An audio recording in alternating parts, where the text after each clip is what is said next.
Teman-teman mungkin bertanya, apa sih peran-peran Transformers ini dalam pop culture dan dalam masyarakat sekitar? Nah, kita bisa lihat nih, Transformers ini bukan sebagai hanya mainan, tapi sebuah inovasi teman-teman. Karena sebelumnya kan belum pernah ada tuh yang bisa berubah dari robot menjadi mobil, menjadi robot lagi. Sebuah inovasi dan bentuk ekspresi yang dapat dinikmati oleh masyarakat lewat globalisasi.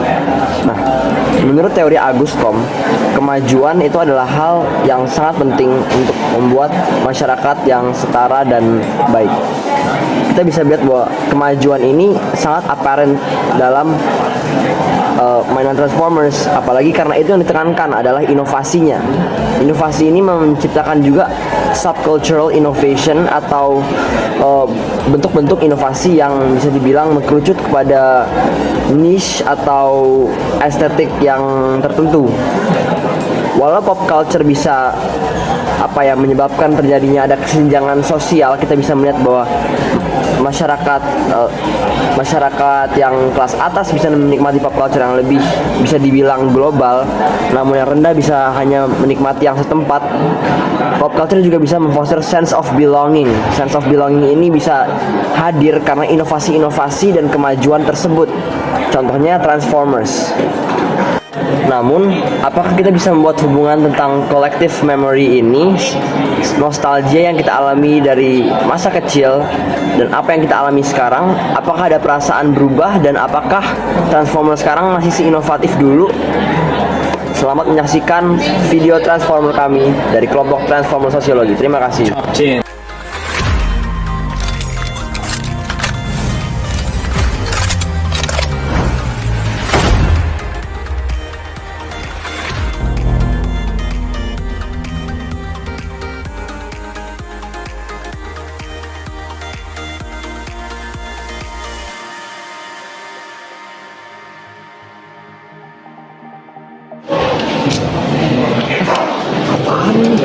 Kok mirip banget sama yang video? Udah kan? Iya. Nah. Oh, kayak gue inget deh dulu. Kalau nggak salah ini yang Autobot ya. Nih, soalnya dia ada simbolnya nih, Autobot. Oh ini dulu yang baik. Terus satu lagi, ada lagi yang ungu deh, kayak kalau nggak salah. Namanya Decepticon. Decepticon tuh biasanya jahat. Kalau nggak salah, dulu papa saya pernah cerita sih, pas saat tahun 1984 mainan ini baru keluar, dan dulu ini mainannya tuh pertama kali keluar dari TV show. Ada dua perusahaan sih yang bikin, ada Takara Tomy dari Jepang dan satu lagi deh dari Amerika, yaitu Hasbro. Oh iya, Cet. Iya, kayaknya yang ini yang Hasbro punya nggak sih, Cet? Hasbro punya ya? Iya, Hasbro punya. Kelihatan sih dari plastiknya tuh. Iya, bahkan dari plastiknya. Warnanya juga. Tapi Transformers ini doang nggak sih, Cet? Oh, banyak banget Transformer mah. Serius. Tapi ini spesial, soalnya ini dalam ceritanya ini adalah pemimpinnya Autobot. Leader. Lu dikasih senjata mau, Cet? Gak tahu, tadi gua ketemu ya di situ. Tapi gua ada di rumah. Gua ada yang Sama, Cok. Gue juga ada. bagus tuh. Starscream. Jadi waktu itu gue pas lulus TK dikasih mainan Transformers sama orang tuanya. Nah itu tuh ada banyak makna ya mungkin buat banyak orang juga. Buat banyak orang pasti. Lalu Lu anak-anak cowok yang masih tahun 2000-an ya. inget gak sih pas kita semua ke menunggu film Transformers? Anjir, Transformer lu nih ya? Iya ada banyak. Ada yang 2014. Ada ini live action, ada kartun. Kartun banyak banget. Pokoknya Pesan ada yang ribut dari Netflix ya? iya, keren banget sih. Gila sih. Dulu gue inget banget. Gue dulu ada kayak lemari khusus buat Transformer gitu. Jadi gue ada Masa yang menyenangkan ya. Iya. Jadi barang-barang yang kita sepelekan dulu tuh bener-bener ada pengaruh ya. Ada pengaruh nih. Ada pengaruh di kebahagiaan kita. Kalau buat lu, ini pengaruhnya apa? Ini ada banyak nilai sih, nilai buat kita. Jadi ya walaupun ini kelihatannya cuma mainan nih ya teman-teman, tapi jadi lihat sebelumnya aku jadi inget. Oh iya dulu tuh aku sering banget ya imajinasi, sering banget bikin cerita-cerita. Nah, ternyata barang-barang seperti ini tuh membawa makna yang banyak ya, mungkin buat masyarakat besar juga ya. Bener banget. ini merupakan kenangan yang bahagia untuk saya dan saudara saya. Bener banget. Bisa menjalin pertemanan, terus kayak kreativitas lah.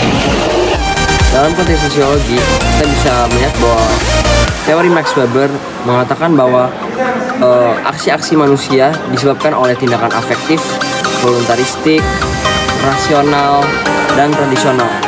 Kita bisa melihat bahwa transformasi ini juga menyerupai nilai-nilai berikut. Contohnya, nilai afektif. Karena sebetulnya transform ini hanya mainan, tapi kita memberi nilai, kita memberi karakter, kita memberi karakteristik dan memberi cerita kepada mainan-mainan ini. Selain itu kita juga memberi nilai guna kepada karakter-karakter ini dalam permainan. Itu yang membuat transformer lebih laku daripada inovasi-inovasi gimmick-gimmick yang lainnya. Karena kenapa? Karena ada nilai yang diberikan yang memberi rasa kestabilan, rasa bahwa ini adalah normal.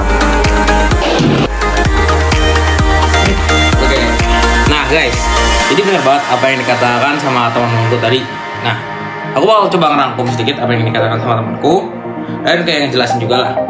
Jadi basically mainan Transformer ini dibuat sama Hasbro yang sekarang ya. Tapi dulu Hasbro beli lisensi buat mainan Transformer ini dari perusahaan yang namanya Takara di Jepang. Dan itu beli lisensinya tentang mainan bernama Diaclone sama Microman. Diaclone tuh kayak gini dan Microman tuh kayak gini. Nah, jadi Diaclone ini itu dia tuh kayak main robot-robotan kayak gitu juga, tapi rumahnya jadi kayak Transformer yang sekarang. Nah, misalnya contoh kayak dia berubah tuh ntar jadi kayak gitu, jadi mobil gitu. Nah itu Diaclone. Nah tapi satu lagi itu Microman. Dia robot kayak gini, tapi berubahnya jadi kayak objek sehari-hari gitu lah. Nah, alasan Hasbro ngebeli kayak mainan ini, kayak ngebeli lisensi buat mainan ini karena pada saat itu tren buat kayak mainan fiksi robot-robotan gitu lagi terkenal-kenalnya. Itu terjadi sekitar awal tahun 1980-an lah. Nah, abis itu akhirnya Hasbro tuh, asal kalian tahu, Hasbro tuh kolaborasi sama Marvel Comics yang kayak bikin Avengers segala macam itu untuk kayak ngebikin alur ceritanya buat Transformer ini. Nah, sampai akhirnya pada 1994 dibikinlah kayak komik-komiknya segala macam dan dibikinlah kayak sebuah kayak serial animasinya kayak gitu. Nah, untuk aku sendiri kenapa aku suka banget sama mainan Transformer ini? Karena ya pertama mainan Transformer itu nostalgia banget. Mainan Transformer yang ini itu dibeliin sama om aku, yang ini juga. Dan ada satu lagi yang dibeliin sama om aku. Nah, jadi kayak mainan Transformer ini bisa bilang membawa nostalgia yang banyak. Kayak kalian lihat kayak, wah aku ingat banget dulu aku pernah di game ini. Terus kayak mainannya waktu itu tuh kayak seru perang gitu.